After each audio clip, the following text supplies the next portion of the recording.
অল্প একটি চিকেন দিয়ে এক বক্স চিকেন কাবাব বানালাম। বিশ্বাস হয় কথাটা? চলুন দেখি কিভাবে এই কাজটা আমার কাছে সম্ভব হয়েছে। আজকে আমি আপনাদের অনেক সুন্দর দারুণ একটা চিকেন কাবাব দেখাবো, যে রেসিপিটা দেখলে আপনাদের অনেক বেশি ভালো লাগবে। রেসিপিটা তৈরি করতে কিন্তু আপনাদের তেমন কোনো স্পেশাল মশলার প্রয়োজন হবে না। ঘরে থাকা উপকরণ দিয়েও কিন্তু আপনারা অনেক সুন্দর করে এই কাবাবটা বানিয়ে নিতে পারবেন।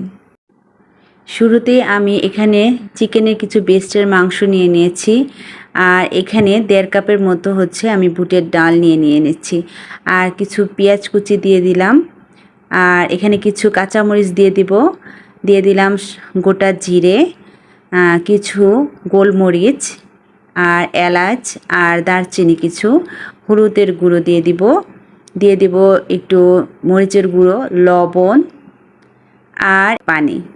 তো পানিগুলো দিয়ে খুব সুন্দর করে নেড়ে চেড়ে আমি এটা প্রেশার কুকারে সেদ্ধ হওয়ার জন্য অপেক্ষা করব। আর এখানে আমি আর একটু আদা রসুন বাটা অ্যাড করে দিলাম। তো সবগুলো দিয়ে সুন্দর করে আমি হচ্ছে এটা দমে বসিয়ে দেব।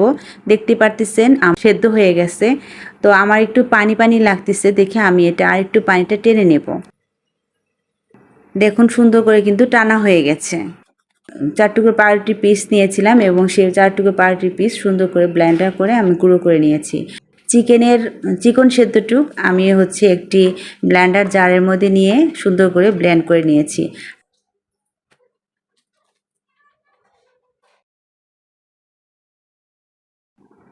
এখানে আমি বাকি উপকরণগুলো অ্যাড করে দিব। এখানে কিছু কাঁচামরিচ কুচো, ধনিয়া কুচি এবং কিছু হচ্ছে জিরা এবং গরম মশলা দিলাম কিছু শুকনা মরিচ সে ভেজে গুঁড়ো করে নিয়েছি, কিছু পেঁয়াজের বেরেস্তা দিয়ে দিলাম, দিয়ে দিব একটা ডিম।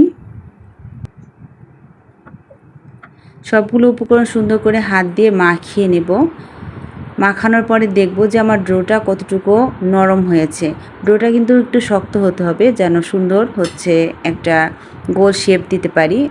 যার যেরকম সেরকম করে শেপ দিয়ে নেবেন। আর এখানে আমি কিছু পাউরুটি যে গুঁড়ো করে রেখেছিলাম সেই পাউরুটিটা একটু দিয়ে দিলাম, তাতে করে আমার ডোটা কিন্তু আর একটু শক্ত হয়ে যাবে।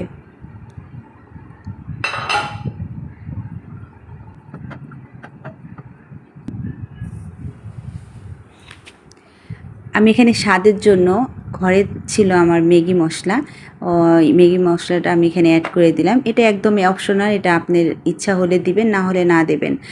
আমি একটু হাতের সাথে তেল ভরিয়ে সুন্দর করে এটাকে গোল একটা রাউন্ড শেপ করে নেব। দেখতে পাচ্ছেন আমি সুন্দর করে সবগুলা হচ্ছে কাবাব সুন্দর করে গোল করে রাউন্ড শেপ করে নেব। দেখতে পাচ্ছেন আমার সবগুলো প্রায় করা শেষ। তো আমি এখন ভাজতে চলে যাব। কড়াইয়ের মধ্যে সামান্য কিছু তেল দিয়ে দিয়েছি, আর তেলের মধ্যে এক এক করে হচ্ছে কাবাবগুলো আমি ছেড়ে দিয়ে ভেজে নেব।